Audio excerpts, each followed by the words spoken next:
What's up? This is Rebel Radio. What up? What up? This is DJ Newmark. This is Peanut Butter Wolf. It's your boy. It's okay. Keep checking out Rebel Radio. Rebel Radio. This is Rebel Radio. We're in the place right here. Rebel Radio is going down. Would you say Rebel Radio? Oh, wait. Let's do it again. Rebel Radio. All right. What's up, Rebels? What's up, Internet? Welcome to the world premiere of the Rebel Radio podcast, episode 1. I'm your host, Josh Levine. I'm the founder of Rebel Industries, and I've spent the last 20 years discovering, writing about, and promoting underground culture. Rebel Radio is a weekly podcast. I'll be talking with creative entrepreneurs about underground culture, mainstream culture, how underground becomes mainstream, how the mainstream wishes they were underground, the underground wishes they could pay their rent. I'll be interviewing the rebels who make culture happen and influence what you spend your time and money on.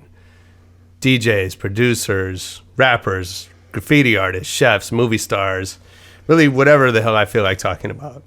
We'll learn how they stay creative in the face of all the distractions, the setbacks. We'll learn how to manage a business and maybe have a little fun along the way. Not going to promise you that. Well, let's see what happens. Basically, what I'm saying is let's have low expectations. That's my key to happiness. You can find us on rebelradio.net. Look for us on iTunes, YouTube, Napster. Don't forget to subscribe. Maybe we'll have a prize for our first subscriber. We got to make a t-shirt or something, maybe a mug. If you want a Rebel Radio mug, hit me up online and I'll think about it. You can find me on Twitter at JLevine. Cassie, do we have a show Twitter or is it just going to be my Twitter? Just yours. Okay. I just haven't been through all this shit before. Like, I got a show and I got a guy. Just send it to the guy. All right. Well, this is our guest, Dennis White. You've heard his voice just now. Actually, by the way, we're going to call this part out, but you nailed it in one take. One take. Thanks. All right, today's guest is Dennis White. Actually, I shouldn't say he's my guest since we're recording here at his studio, so I guess I'm his guest. Thanks for having me. Hey, thanks for coming. Dennis is a longtime friend of the show, friend of mine. A guy I've known since the summer of 2000. We're going to talk about that a little bit. His resume is long, so we won't read the whole thing here, but I will say he's sold over 3.5 million records, and you have not. He produces under the name Static Revenger, and recently released a record under the name Latroit, which is blowing up. We'll talk more about that song. Welcome, Dennis. Thank you. I'm excited to be on the first show, and this is a great idea, and you're the perfect guy for it. And I went to the series that you did, that you were filming the series that was like a sort of live thing that people were going to, and that was absolutely brilliant. So yeah, this is great. We whittled it down to 3 people and you and me in a studio. I think that's the right. Should have just started there. No. Those were really good. I really enjoyed those a lot. It's just you doing this here saves me having to go to Santa Monica. Absolutely. Well, I want to talk about a bunch of things, but first I have a little surprise for you. So we know each other from, like I said, we met in the summer of 2000. We did. In Dublin, Ireland, at the Red Bull Music Academy. You were a speaker, I believe, on the topic of the history of Detroit techno. Yes, sir. I was a guy just sitting there doing nothing, watching. I don't know if that's exactly true, but yeah. And I was really impressed with some of the things you had to say. And actually, what I found here is my notebook from the Red Bull Music Academy 15 years ago. And on page 1 is Dennis White, Static Avenger. Thank you. Because apparently I was paying attention. That's what happens when you drink too much Red Bull. And you mentioned some really interesting stuff in here. You talked about really, the history of Detroit techno, but beyond that. And so tell us about your history as it relates to Detroit and your involvement in inner city. Well, so I'm known primarily, I suppose, for doing dance music, right? And I was born in Detroit and raised in the suburbs and went to school at Berklee College of Music in Boston, and then moved back to Detroit and lived in downtown Detroit, right? An area called Eastern Market. And so I moved into this loft building, and this is well before anybody was living in loft buildings in Detroit, right? And I moved into this building, and the month later, 3 guys moved in to the other 3 units that were in this building at the same time. And their names were Juan Atkins and Derek May and Kevin Saunderson. And these guys were sort of inventing Detroit techno in real time at that moment, right? So this was when Kevin had a couple of top 5 hits in the UK with Big Fun and Good Life. That was happening at the time. And Derek had just done Nude Photo and Strings of Life, I think. And this music made absolutely no sense to me at the time. None, right? So I had just come from studying jazz, and I was a kid with a rock band that wanted to be David Bowie or INXS or something. And these guys, had this music that they were making that I have to take ownership of the fact that at that time it made no sense to me at all. I was like, Derek, why are you using a TR-909? Don't you know the new Yamaha R, whatever the hell it is, has better sounding snare drums? And Derek's just like, I don't know if you and I should be talking about this right now. Yeah, but so it was a learning curve or process for me, right? So in the thick of actually not quite getting it, right? So these guys are recording this music, and I'm recording my music upstairs in my loft, and this was a rock band, right? And these guys loved live music. And Kevin had, with Inner City, they had become so successful that he couldn't just play track dates anymore. Track dates being like the DJ plays and the singer sings, and maybe there's a couple dancers, right? He said, we're selling out these theaters. I can't show up with like that as a show. I need a band, right? And so he asked if I would help him put his band together. And so I just took my band and made it his band, right? So the lesson kind of here is that I would have assumed I had absolutely no value to those guys whatsoever. But it happened to be the thing that I had done that was complete opposite to what they were doing is the thing that gave me value in that instance. Let me take you to a place I know you wanna go. It's a good life. Hey, yeah. So I put the group together, and it was also a group of guys that we understood music, but we didn't understand this music. Yeah. But we understand technology, and we put the group together and found a way to sample the sounds from Kevin's recordings. And at that time in Detroit, you couldn't get 35 people. That's an actual number. Mm-hmm. You couldn't get 35 people to go see Inner City at a club. Really? At that time. No, because the music just hadn't connected yet. And the UK was very different. So we did our rehearsals, and the group and I, of musicians that I put together, we did not understand the cultural relevance of what we're doing until we got there. And then we did our rehearsals in London, and we were invited to go to sort of the club at the time. It was called Shoom, and it was either Oakenfold or Danny Rampling playing, something like that. And that was the moment, going to that club and seeing them drop 808 State by Pacific State at the time. And the place just went absolutely bananas, and we all got chills at the same time and then understood it, right? So it was, it was like a little bit about music, but it was a lot about the cultural impact and what it meant to society at the time. And that helped me understand not only that music, but music in general, a great number of things, better. Right. So if you could get past the face of whatever it is you're experiencing and try to understand its cultural relevance or what it means to other people, that's a more informed experience. So that was my foray into Detroit techno. Yeah, I mean, that's really interesting. Obviously we think of music in very defined terms in terms of genres, but in some ways music is its own language, right? And there is, as much as there are differences, there are these similarities, and musicians from different parts of the world or from different disciplines can come together and connect. Yeah, it's a bit like speaking Latin or understanding math. Sure. Yeah, you can apply that all over the place. Yeah. So take one step before that, though. Was there a record that made you want to become a musician? Can you think about the first record that you loved or that inspired you? Well, the Led Zeppelin records made me want to be a drummer. And which one in particular? Oh, any of them, whatever was being played on the radio, really. Anything that wasn't sort of Stairway to Heaven, but, Kashmir or rock and roll. I mean, I got into the albums actually pretty quickly. So Moby Dick was the John Bonham solo, right? And then Fame by David Bowie made me want to try to be a rock star.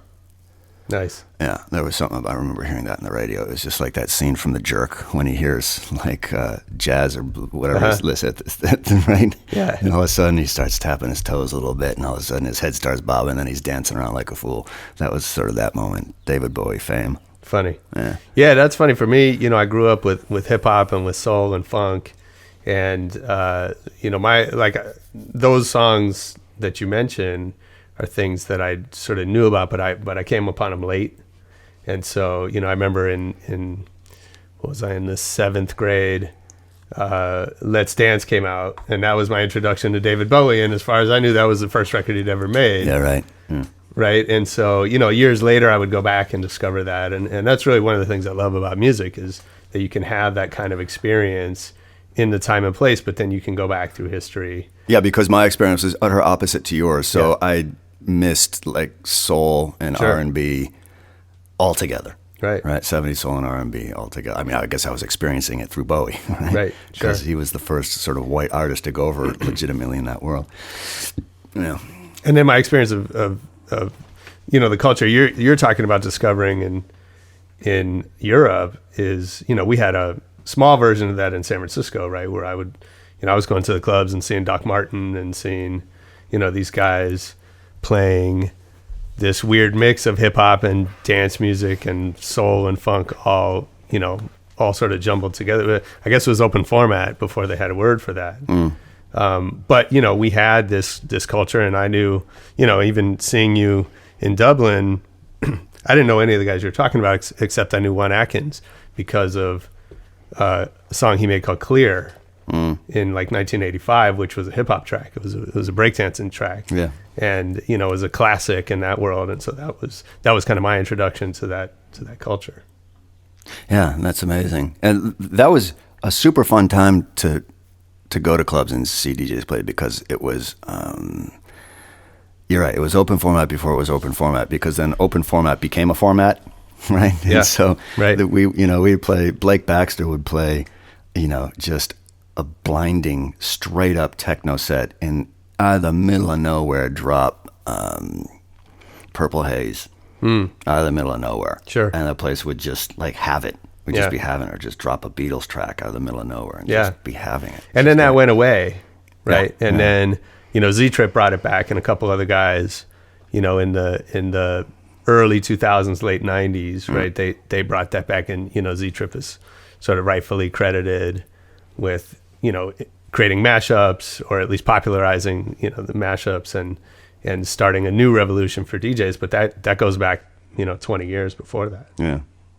So right after we met, or shortly after we met, you put out a track called Happy People. Yeah. Which I think this guy named Fatboy Slim called it one of the top 10 records of the decade. Yeah, that was a big hit. Great record. Yeah, thank you. Tell us about how that came together, and what does that success do then for your career? So that record came together. I had been in major label bands in the 90s in Detroit, and I was also a club promoter, right?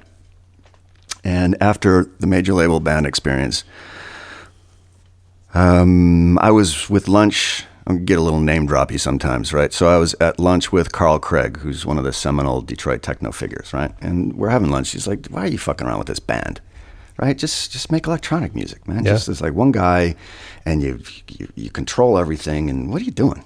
And I don't know. So I fired everybody. That's totally untrue. I didn't fire everybody. But when the band ran its course, I decided that the way that these guys, now all, you know, the techno guys were going into business. They were going into business. Like Kevin Saunderson, he's a great musician and a great producer and a great writer, but he did not go into music out of a love of doing that, as he tells me the story. Okay. He went into it when he met, I think it was like Derek and Juan. Like, they were making money. They were making shit tons of money just selling 12 inches out of their trunk directly to the record stores. And Kevin was like, wait a minute, you can make money doing this? I'm like, yeah, lots. It's like, oh. So he was inspired by the entrepreneurial aspect of that to do it, and then did it, right? And so there was that was the culture in Detroit, as much about the music, but there was a massive entrepreneurial touch point or connection to those guys doing that stuff. So my idea was, all right, I'm gonna not do record deals anymore, and I'm gonna control the rights to stuff that I do, and then once I have that, so promote it before I sign it. And then if I get any heat on anything, then I'm in a position then to license it and do deals and stuff like that. So one of the guys that I started the Inner City band with, whose name is Duke Mushroom, one of my great friends and collaborators, he was the guy who had originally written Happy People, or started the idea with another guy named Sam Hollander. And Sam Hollander is turns out one of the biggest pop songwriters of all time. He wrote like "Marry Me" for Train. Oh wow! So, Happy People has a reverse engineered pedigree, right? Nice.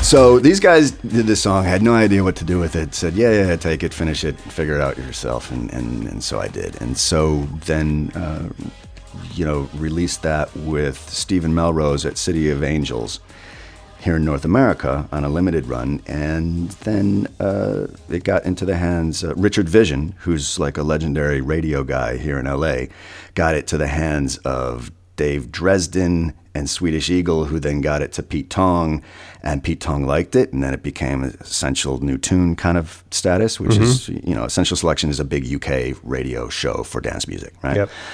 And then it just sort of took off and became one of the big signings of the year, and then My Heroes got behind it, which was a big moment for me. That was a big shift for me. So Fatboy Slim's in LA, and some guy calls me and says, hey man, Fatboy Slim's at this thing and he wants you to come and hang out. And I was like, yeah, okay, I'll be right there. And I didn't go, because no, he doesn't. You're just, and then the guy calls me the next day. He's like, hey man, Norman wondered, why'd you blow him off? I was like, what?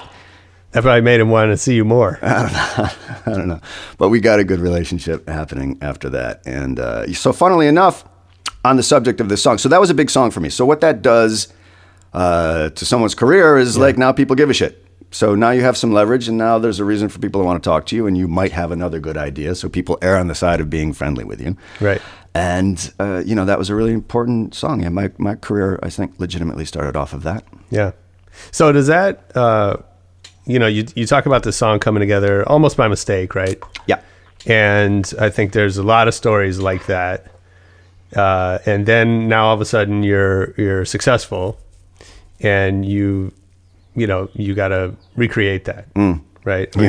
Yeah. And so, how does that change your creative process? It changes everything, because you're not just fucking around anymore. Yeah. No matter how hard you want to try to convince yourself you're just fucking around, you're not. Right. And this song is a perfect example.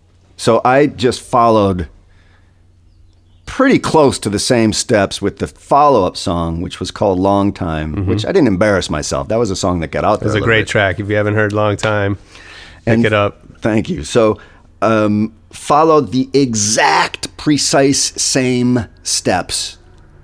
And even to the point where Fatboy Slim was playing it for 250,000 people on Brighton Beach and every single thing happened that happened to happy people, except for I didn't get the record of it. Yeah. Well, I'm taking my time. I'm just moving along. You'll forget about me after I've been gone. And I take what I find. I don't want no more. It's just outside of your front door. Well, I'm taking my time. I'm just moving along. You'll forget about me after I've been gone. And I take what I find. I don't want no more. It's just outside of your front door.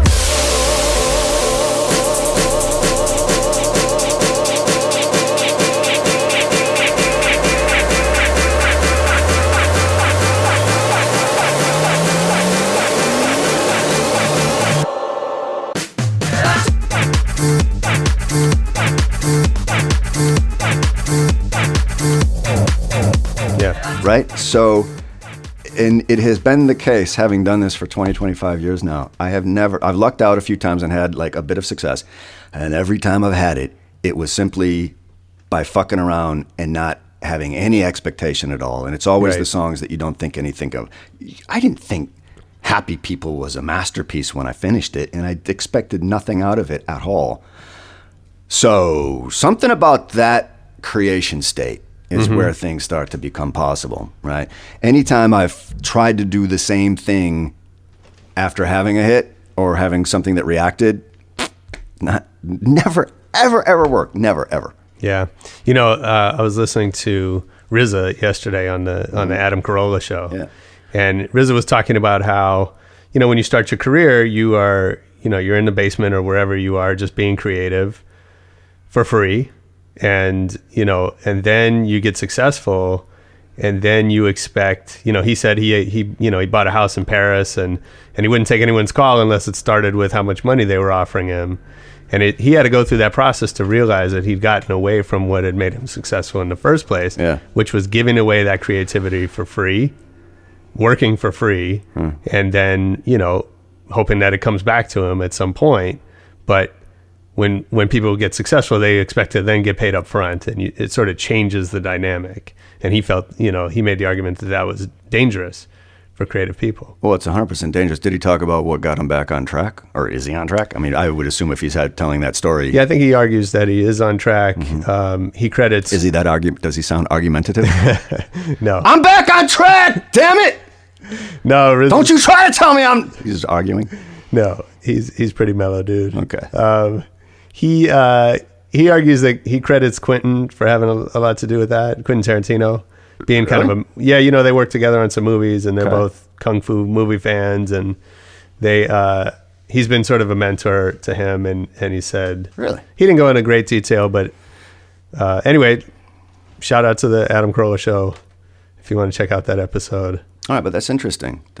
So the lesson there is hang out with very successful and wealthy directors, yes, and do what they say, and then be in their movies. Right. Yeah. Hold on a second. Can you pass me that Red Bull notebook? I got to write that down. So you talked about coming from Detroit, and you are sort of in a long line of musicians who have started out in Detroit and moved to LA, you know, going back to Motown, to, you know, Jay Dilla, to Mayer Hawthorne. Why does that corridor seem to work? And is there anything about, like, how does being from Detroit impact your music? I don't know. I know that it does, but I don't know how. And most Detroit guys, interestingly, stay in Detroit. You know, I mean, there's a bunch of us that came out here. I came out here because, you know, going back to what I said before, like, where's the rest of the money that's around for, like, you have a song and you own the rights to it, so what else can you do? Right. And that's how I got into, I think actually you were the first guy to get me into doing a track in a movie. You got me the job of doing music for Osmosis Jones in 2000, 2001, something like that. I forgot all about that. Yeah, you knew the music guy at Atlantic or whatever it was. And I think that was the first movie that I did. Hit us up on Twitter if you've seen Osmosis Jones. If you're the one person that watched that movie, we'd love to hear from you. Well, it was a masterpiece. It was Chris Rock, Bill Murray, and William Shatner. Nice. Yeah. I had no idea. It was their finest moments, all of them. I'm sure. It was. Dream team. Yeah, right. So that's why I came to LA. So you can come to LA. Like, that kind of stuff doesn't happen as often No, in of Detroit. course. There's no music supervisors in Detroit. No, there are few of them. And so, I laugh often with my friends that do whatever for a living. Like, if I have my resume and I walk around town here, it seems like I know what I'm doing and maybe somebody will talk to me. Right? Walk around with my resume in Detroit. It's like, I make this much for doing this. What do you got? Yeah. Well, we got some tables you can bust, motherfucker. Sure. Yeah. So LA is a town like, where you can really sink your teeth into that. But a lot of the Detroit guys that went over, like Kid Rock and Eminem and ICP and who else? Other guys. The interesting thing is they hold up. They stay put. They stay put up in Detroit. It's interesting. And you're connected to all those guys. I mean, I find that interesting. Obviously, your music is extremely different from Kid Rock or especially ICP. Well, it wasn't at the time. So, like, Kid Rock, okay, this is a little name droppy, but Kid Rock was my band's opening act from like 89 to 95 or 6, something like that, whenever you guys signed to Atlantic. Yeah. So we had mutual friends. We had been playing shows together for that amount of time. And it wasn't the music I'm doing now, yeah, maybe, but I was in a rock band back then, right? Yeah. And he was also like entrepreneur, like coming from the same thing, same lane. And ICP, those guys who I have a massive amount of respect for, man. No one's worked harder or smarter to build like a culture. It's a cult. Right? Yeah. Like, and they have been hated on since the very beginning. And, back then, you're a young artist just starting, and that hurts, I'd take Joe aside and say, who else fucking got hated on? Led Zeppelin. Sure. Hated. Metallica. Hated. And early on, because if you don't come through that establishment, right, and you're doing your own thing, you just... those guys were the security for one of my nightclubs. Oh, wow. Yeah. And when my band would do shows, we would do these big spectacles. I mean, it was a spectacle that we put ourselves in the middle of. And, I think that kind of registered with them, and they just went straight spectacle right away. Yeah. And they were, so while while musically maybe there wasn't an obvious association, there was an entrepreneurial and cultural association. Yeah. Yeah, it's funny. So I know those. I don't know those guys, but I spent the 90s as a talent manager, and I was managing this artist Dub C, who had just finished with the West Side Connection, and had a big, they had a platinum record and big tour and all that. And then he had made his next solo album, and he said let's get on a tour, and he wanted to go out and do something a little different. I think he probably said get me out with some white boys or something like that. And so, we called around, and there was an ICP tour, and they wanted Dub C. They had massive respect for him and everything he had done. And he couldn't do it. He couldn't see himself out there with them. And, he was half wondering if like it was a joke they were playing on him. So that didn't happen. Yeah. There's not everybody's played along. A lot of people have, a lot of people have, like Chuck D and who else? Somebody else. But if you haven't seen an Insane Clown Posse show in your life, you owe it to yourself to go to see this. Absolutely. Because there is nothing like it. It's like the upside down world of a church service. Right? I mean, This is a religious experience for the people that are there, and you don't have to have a juggalo tattoo to feel it when you're there. Oh, I'm sure. They have really built their own thing. I have that's another group that I just go to the mats for if anybody has any shit to talk about them, because I've seen them build it from day one, and it is astounding. You fucking try to do that. No, it's unbelievable. Not you. I mean, I'm not mad at you. I'm not going to try to do that, No, by the way. I don't think you should. I don't have the love for Fago that they do. Oh, my God. It's just astounding. And then Kid Rock. So, I knew Kid Rock or I knew his music in the 80s. He had this rap record with Too Short on it, which I will say was not very good, but it was interesting what he was doing. And then so I went to see a show in Santa Barbara with Ben Gordon from Interscope, who's an A&R guy at Interscope, and he's playing me this tape in the car. This is back when you'd pop in a demo. Yeah. We're riding up to Santa Barbara together, and it was, he called it the Twisted Brown Trucker Band.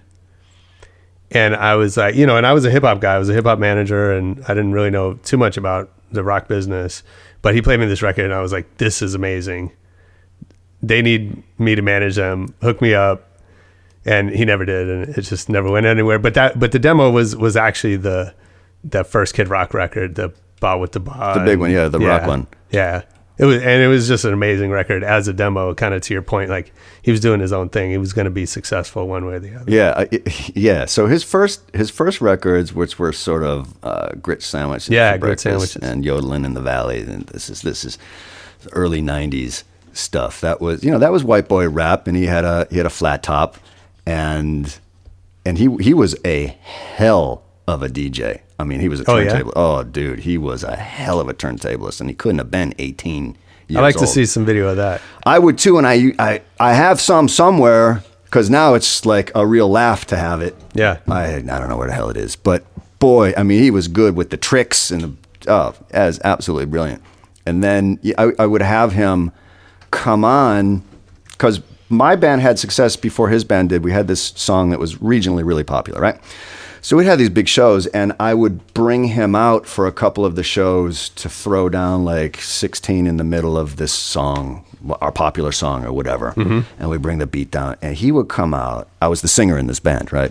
He would come out and blow me off the stage. The place would go bananas, and it wasn't even his band. He's just some kid who showed up, and his energy and his voice. I was like, I don't think I should focus on doing this anymore, because I'm not. I don't do that. I can't do that. Crazy. Oh man, he was really good. Well, and he still does it too. I'm not.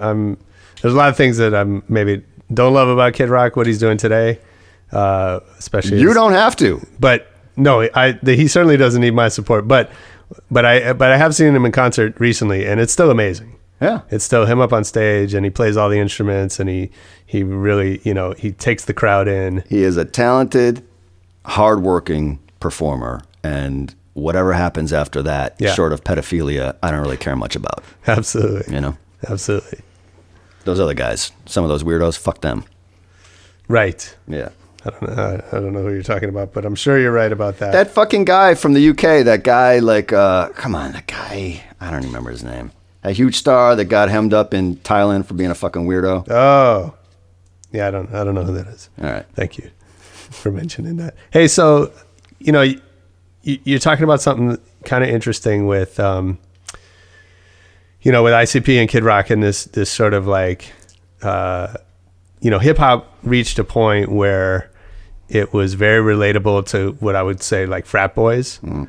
And, that sort of then took on a life of its own with Limp Bizkit, with Linkin Park, right? This whole rap rock phenomenon. Mm-hmm. And so I have this theory working that, that was a crucial element of hip hop's sort of crossing over to the mainstream, was when it became, really accessible to these sort of, Midwestern, just sort of mainstream white kids. Well, yeah, that was the Aerosmith Run DMC record. Absolutely. Yeah. And that took a while, right? That was in the 80s.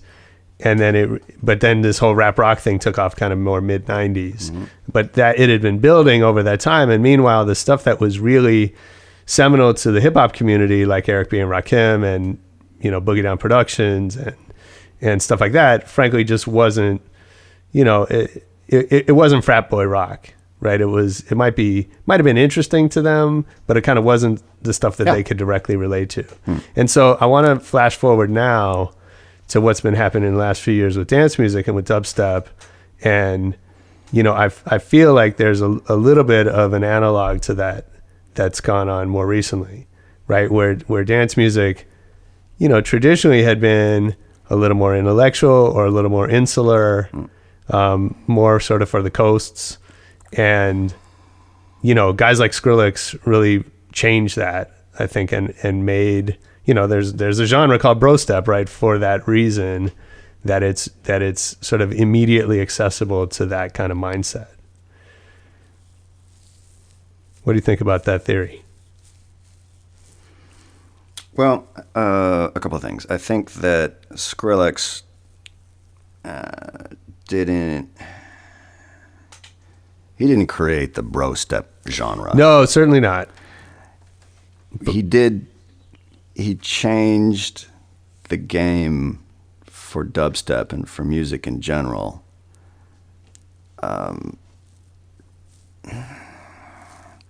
And sometimes when an audience or a demographic catches up to what you did and it becomes so popular with them, but you didn't mean it, it's awkward, right? Because Skrillex, it's interesting about him because he's so popular that he ends up in this perception among some people as being the lowest common denominator, because what could be considered as the lowest common denominator of listener is his biggest listener, right? Mm-hmm. And that detracts from the fact that he's one of the best musicians and producers and one of the most creative dudes, like, of the past 20 years. So... Well, yeah, but so I'm not saying that to take anything away from him. No, I know you're not. I know you're not, but that's what ends up happening, right? Well, I think what happens is that, you know, what he does, and I agree with you, is super creative and innovative, and it gets so popular that he inspires another generation of musicians to then build on what he made them feel. Right. So, yeah, I think what I was trying to put together there is that there could be something new and hot that 5% of it is the thing that makes it go over to whatever that demographic is, right? And then you do have a bunch of people that show up and they just laser beam focus on that 5%, which is usually the shittiest 5% of whatever. Of course, the interesting thing is, right? And then that becomes the genre and the thing, and that's what ends up speaking to a bunch of muscle-y dudes with tattoos and fake tans. But, you know, I guess part of what I'm wondering is that appeal to the fake tan set, is that necessary for sort of mainstream success in America? Yeah, sure it is. Yeah, I mean, because mainstream success means you got to sell a lot of records to a lot of people, right? And most of the people, I've never seen this show about the Kardashians, but I know it's a show that's on TV that's really, really popular. Right. So if you're going to sell a bunch of something, it's got to appeal to the kind of people that watch that kind of stuff, or that kind of stuff resonates with. I can't say I've seen Paris Hilton DJ, but I'm aware that she does. Right. Right. And I'm aware that she's got a pretty lucrative thing going on. She was that person you were talking about earlier who you have massive respect for, even though... There are exceptions to a great many of the things that come out of my mouth. Fair enough. And I guess with her, I would say... Here's what I would say to defense of Paris Hilton, right? That I can think of 4 of the biggest names in dance music who are men, who are as involved in their productions and their business as Paris Hilton as involved is hers. And those same guys push play about the same number of times during a set as Paris Hilton does. So to her defense, there is that. That's all. I get it. Yeah. Well, okay. What really interests me, though, is not the Paris Hiltons of the world, but it's the people that are not famous, but who have a tremendous amount of influence over other musicians. Yeah. So Pixies. Tell us about who? The Pixies. Okay. Iggy Pop. Okay. MC5. right? I mean, these kind of artists that you're talking about, Yeah. like the early. Are those your personal influences? No. Okay. No, so who not are some that are not household names that influence were me? meaningful to you? Yeah. David Sylvian. I mean, I don't know. I don't know how much of a household. Wow, I name don't these even guys know are. who that is. All right, David Sylvian was a big influence on me. Trevor Horn, but he was, I think he was popular. Brian Eno before he was producing U2, that stuff. Jazz guys like Chet Baker. Do you have a favorite DJ? Is there a best? Who do you think is the best DJ you've ever seen live? It's different. Well, what's different? I was with you. Okay, so the best DJ set, I felt like I could not even comprehend how good this was the Jazzy Jeff show that we went to at whatever Scion thing that was forever ago. Yep. Right? And why that blew my mind, like turntablists, and that's why like calling house DJs, okay, fine. Right? But you see a turntablist DJ perform, and that is like black magic to me. How the hell... I know how both those records go, and I'm watching what you're doing with my own eyes, and I'm a musician, and how the hell are you doing this? Right? It blows my mind. But mostly it's a circus trick. Sure. Right? Yeah. Mostly it's like a drum solo, like a fast drum solo. It's not, which is fine. It's cool. It's worth it for a little bit. But Jazzy Jeff was the first show that I saw where he was juggling that much and he was fucking around that much and you never knew it was happening. You didn't even notice unless you were watching him because he was just constructing a seamless experience for the dance floor. So you could care or you could not care, but you were never distracted and you were partying your ass off or just dancing, going in so hard. And that, I think that was actually one of the best DJ performances I've ever seen, and that's why. Interesting. Yeah. Yeah, I remember I interviewed Qbert probably 20 years ago. And, right when he had just won the DMC and he was considered the best DJ in the world. And, he said something that he was talking about all the tricks and the visuals and, dancing around and taking your shirt off and all that stuff. And, and he said, a good DJ, if you close your eyes, you shouldn't be able to tell that anything's happening. That's interesting. That you never missed a beat. Oh, that's interesting. Yeah. Well, then that's what I felt like was that happening has that not night. been held true in the DJ world. It's not everybody's approach, certainly. No, absolutely not. Absolutely not. So, all right, let's talk about business. All these records that you've made over the years under the name Static Revenger. You've got a new record out under the name Latroit. Yeah. So, and you're certainly not the first artist to record under multiple names. That's always, I think, been a part of the music business. Yep.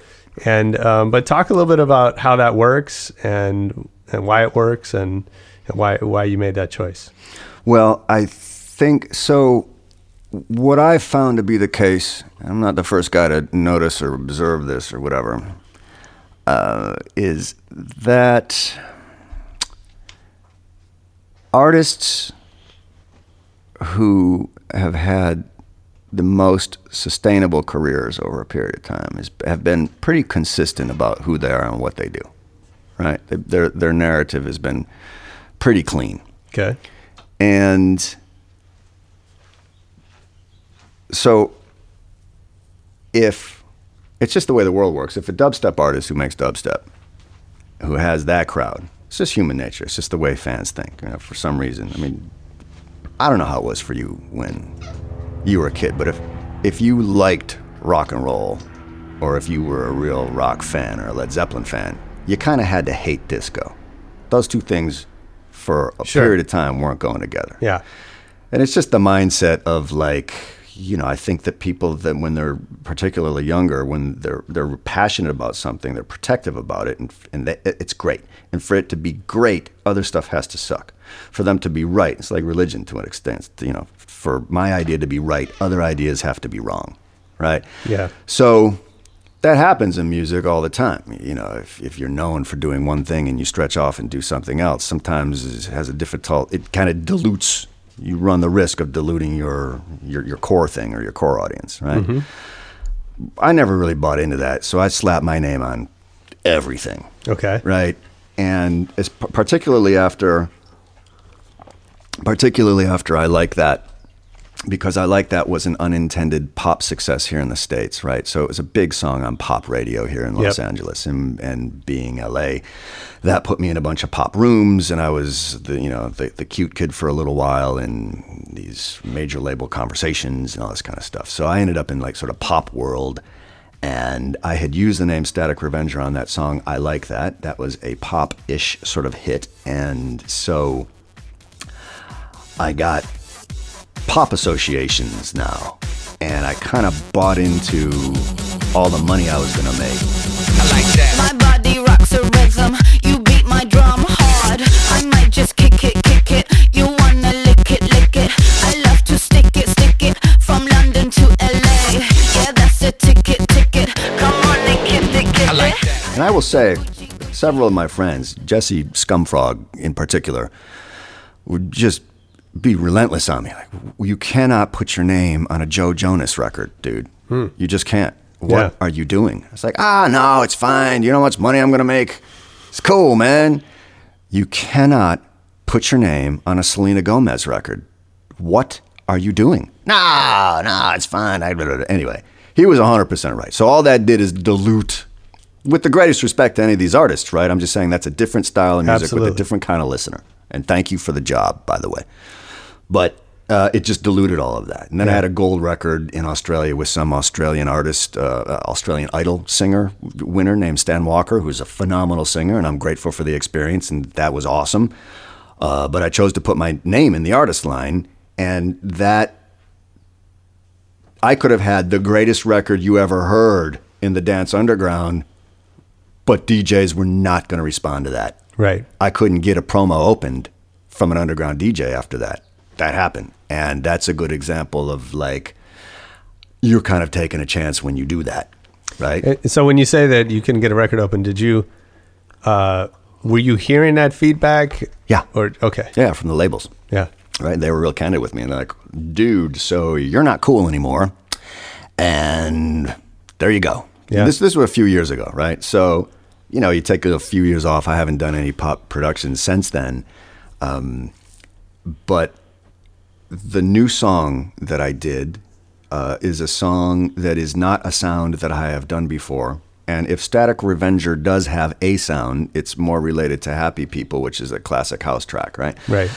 And so I made the decision to just be real laser beamed about what sound was going along with what artist, right? So this new artist named Latroit started off as a collaboration, funnily enough, with Duke Mushroom, who was the guy that co-wrote Happy People, who was the guy that was in Inner City with me. I mean, we collaborate this way to this day. And it was, I want to give him credit, that was his idea. Very clever. LA and Detroit, Latroit. Yeah. There you go. So the new single is called Loving Every Minute, and it's a bit of a moodier, darker bit of business. And I would say it's melodic and hooky, and could be on the radio in some territories or not, but it does have, it's a very sort of the moment sort of track. And I have not created a song like that before. And the other couple of songs surrounding that, I did a remix of the Kaiser song Hideaway that was also different from anything that I had done.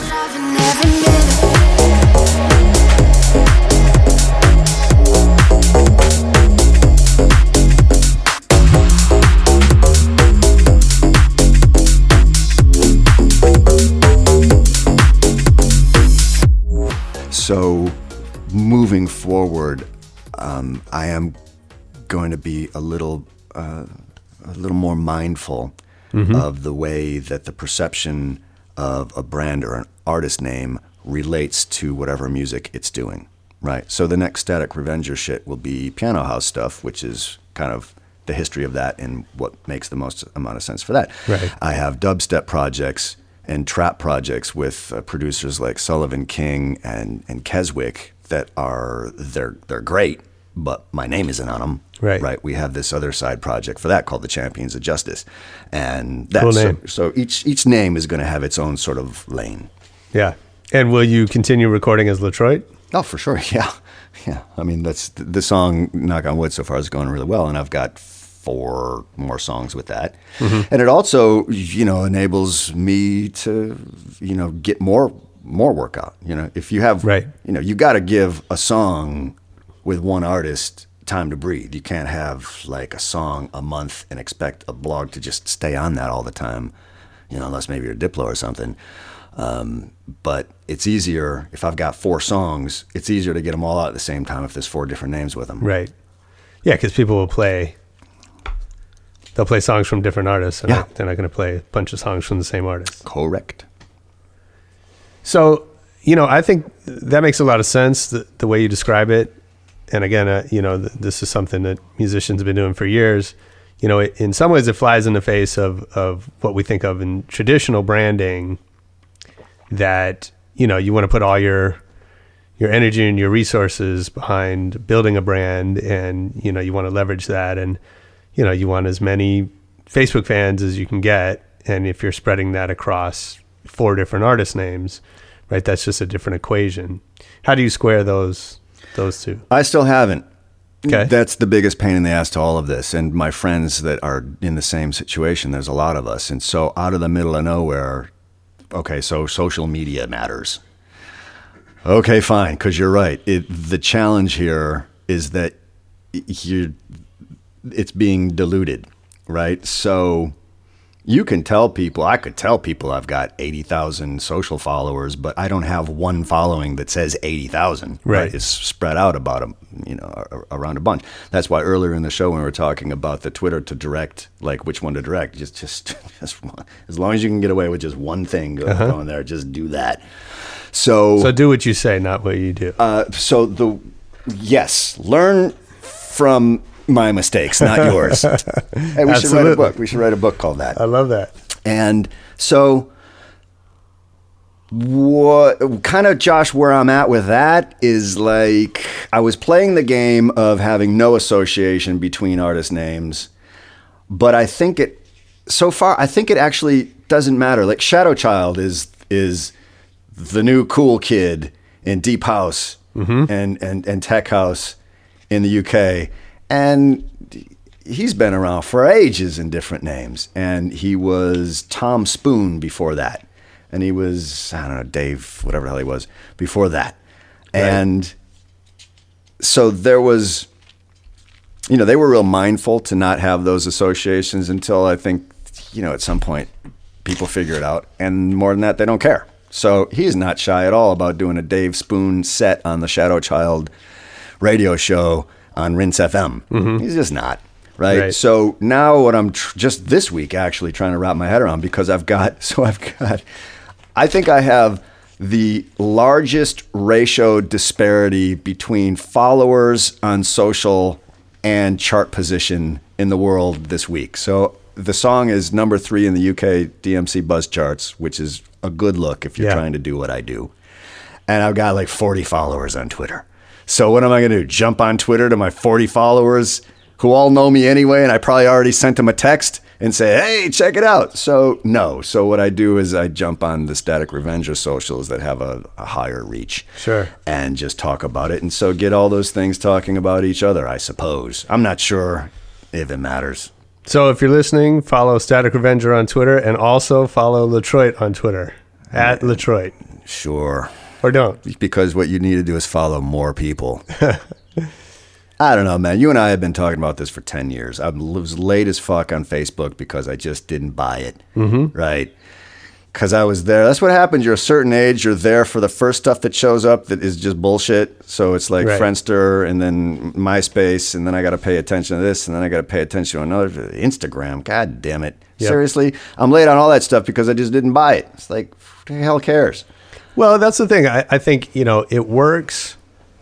People ask us a lot if those tools work, right? And I think the reality is they work for the people that really buy it, right? And if you're yes, passionate about connecting with your fans through imagery and doing that on Instagram, then that's going to come across, it's going to work, and Yes. it'll make a difference.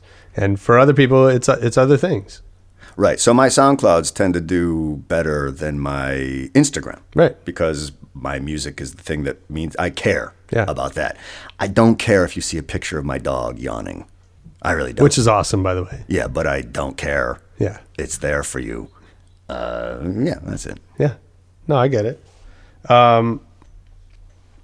Give us, who have been your most valuable mentors throughout your career, and what have you gotten from them?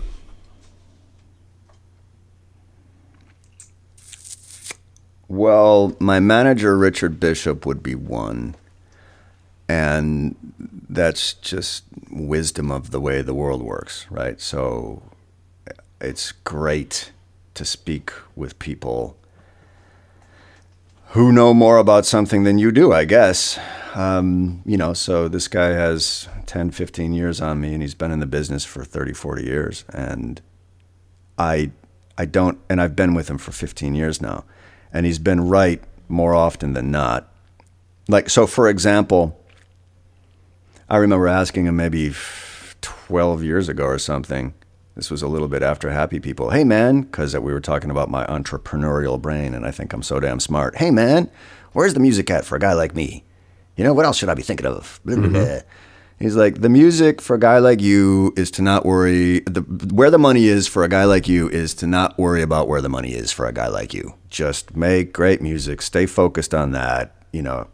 Stay true to your art. And I was like, nope. That's a terrible answer. But if you look back at the time, I think that I suppose I have you to thank for this. I'm sure that you did this. Herb Magazine in 2000 put me in the next 100 issue, right? Mm-hmm. And I was in the top 10, and it was like me, Tiesto, and maybe Cascade or something like this, right? We were all sort of like, maybe Marcus Schultz was in there also. We were all sort of doing the same thing at the same time at the same level, right? Now, I'm not meaning to imply that I ever would have been these guys, because they're quite successful now.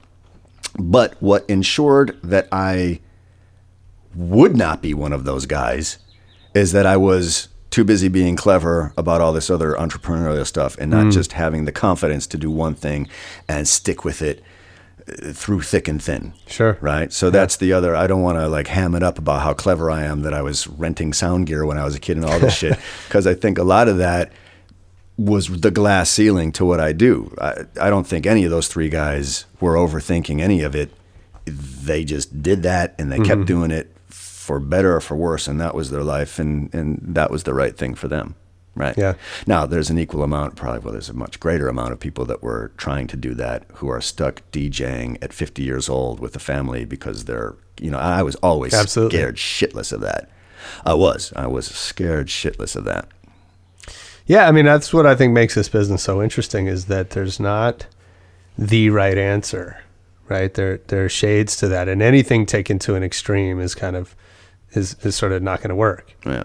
Right. And so there are guys who are, Diplo is as successfully as he is because he's an entrepreneur, right? And he's got he's got this festival and this label and, all this cool stuff going. Yeah. And whereas a Cascade, he makes his music and tours and does his thing. But how involved do you think Diplo is in that stuff? I mean, is Diplo the guy saying, hey, like, I want to do this, and like executing it? Or does he have people that work with him or for him that say, all right, here's what else we can do off of this. You don't worry about it. You just stay focused on the music, and we're going to build this out. Right. So I can't answer that for him, but my sense of that and guys like that is it's a combination of both. Yeah. It's right that it's got to, he has to live the brand, right? Because Mad Decent is Diplo, and all the other things he does, again, even though they may have different names, it's still him. Right. And so he's got to be able to own that and sell that to fans and that, but at the same time, you need a team around you that can execute and that can be in sync with you, right, as you're developing that. And someone like Richard you're talking about is obviously a key part of that. What about early on? Any mentors? I mean, anyone who shaped sort of your perspective? Well, my grandfather and my mother. Yeah. I mean, if I'm being honest, they gave me the best advice. They gave me the best advice, and that's like because they were both successful entrepreneurs. My mom's advice, which seems real simple, but dude, like, you know, she was one of the people that brought the aerobic fitness movement to America in the 70s. Oh, wow. Right. So she was one of these people, and, you know, it was her own business, and she was a personality attached to it and in the papers all the time. And Jane like, Fonda is not your mom, no, right? Jane Fonda is not my mom, but Okay. it was sort of like around that time, a little before, right? Cool. And her advice to me was make sure that what you do for a living doesn't define who you are to yourself, right? And I think a lot of people, what they do for a living does define who they are to themselves. So when your next record tanks, you fall apart.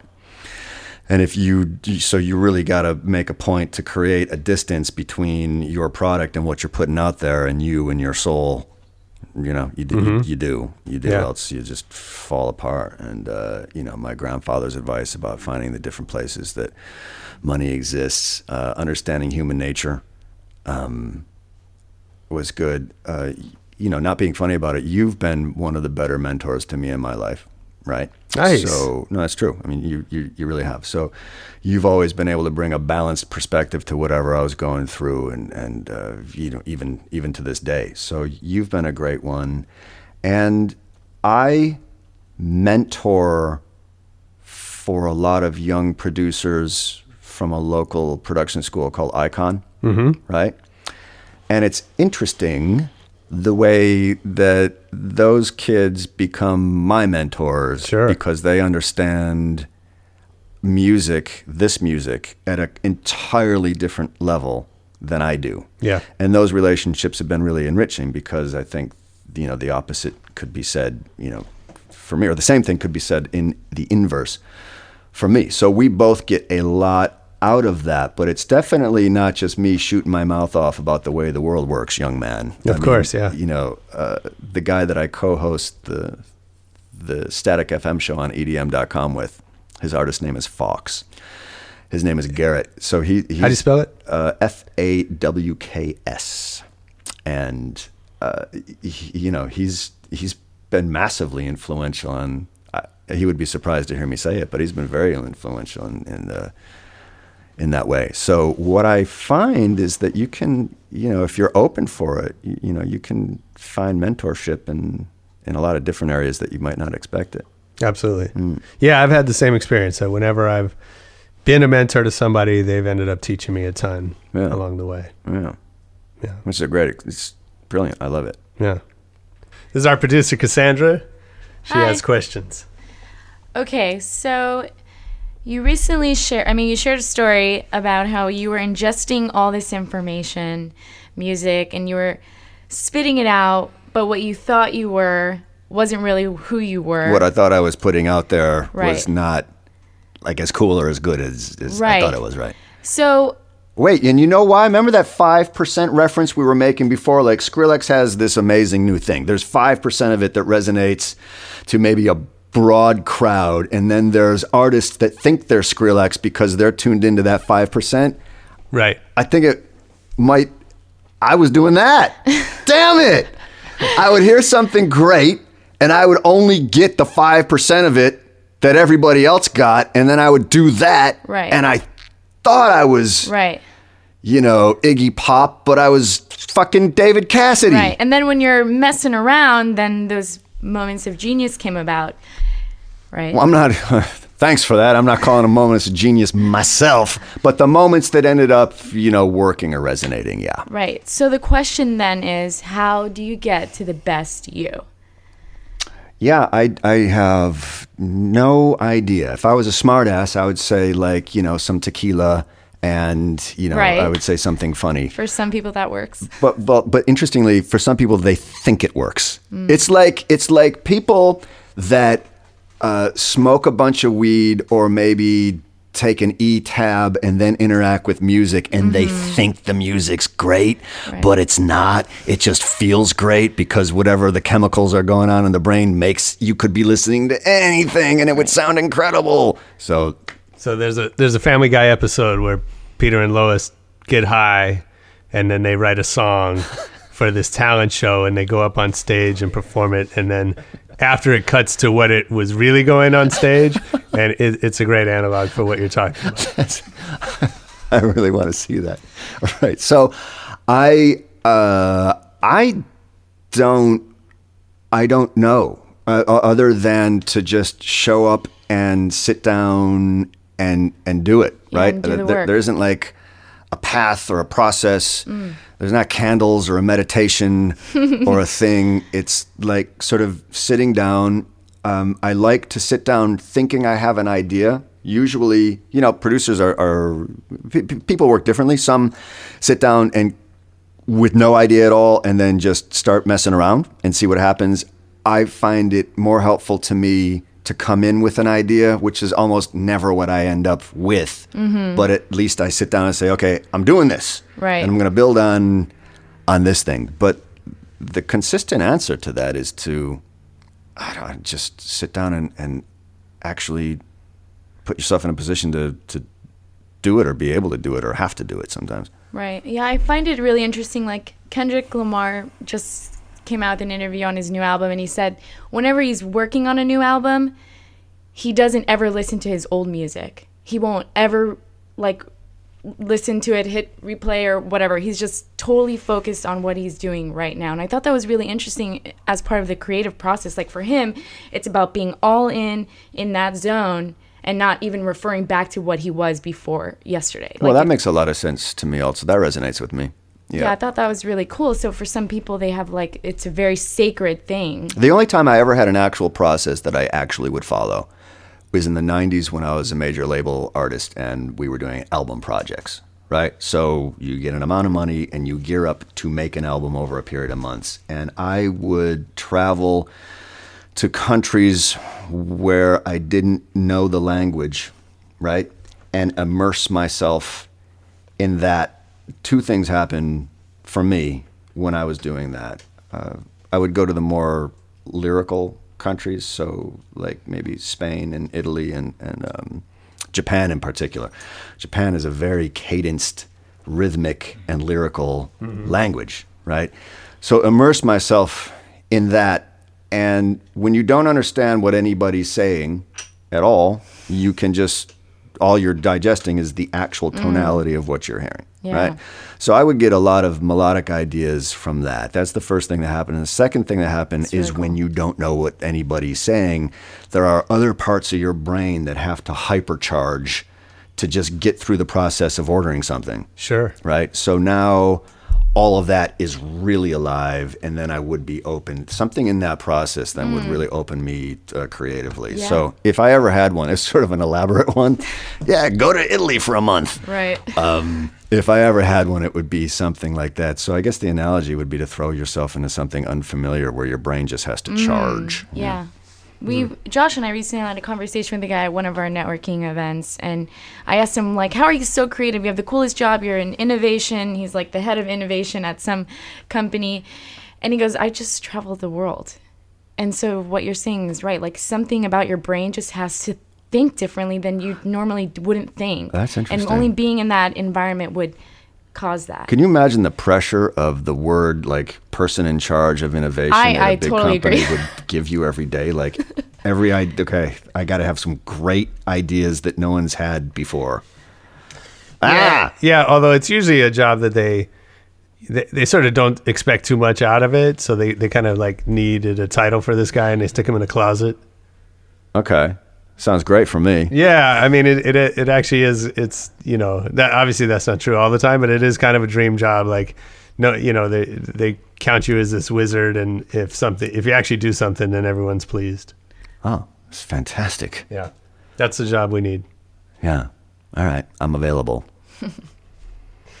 Hey, who else would you like to see us have on the show? I think a great number of your friends, actually. Right? So you talked about maybe trying to get Shepard on, which would be outstanding, right? I think Roker's got Shepard Fairey, ladies and gentlemen. I think Roker's got a bunch of stuff to say that would be very interesting. I think Jason Bentley would have a lot of stuff to say that would be very interesting. If you could get Richard Bishop, that would be a great one. That cool. I mean, I don't know when he has 20 minutes out of his day, but if you turn it like into record it over a sushi bar or something like that, I think you might get something out of him. It's a good idea. Richard, we're coming for you. Yeah.